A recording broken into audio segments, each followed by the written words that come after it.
ଗୋଟେ କଥା ଜାଣିଛନ୍ତି, ଆମ ଘରେ ଜଣେ ଅଛନ୍ତି, ସିଏ ମଶା ପାଇଁ ବହୁତ ଚିନ୍ତିତ। କେଉଁ ମଶା ଗୋଟେ ରଖେଇଦେବେନି।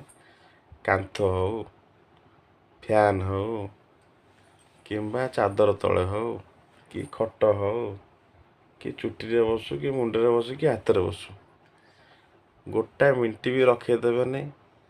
ସତିକି ଯେ ମଶାକୁ ଆଗରୁ ଜନ୍ମ ହେଇଥିଲେ ସେ ଗୋଟେ ମଶା ରୂପରେ, ଯେଉଁଟାକି ମଶାମାନଙ୍କୁ ଦେଖିଲେ କି ମଶାମାନଙ୍କୁ ସେ ଗୁଲାମ କରି ରଖିଥିଲେ।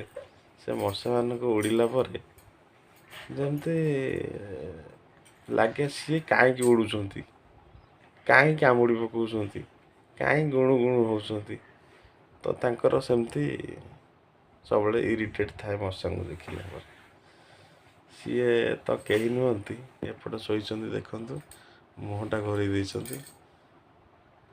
ଆଉ ଧନ୍ୟବାଦ। ଆପଣ ଚ୍ୟାନେଲରେ କେମିତି ଲାଗିଲା ଲାଇକ୍, ସେୟାର, ସବସ୍କ୍ରାଇବ୍ କରନ୍ତୁ। ଜୟ ଜଗନ୍ନାଥ। ରହିଲି, ଟାଟା, ବାଏ ବାଏ।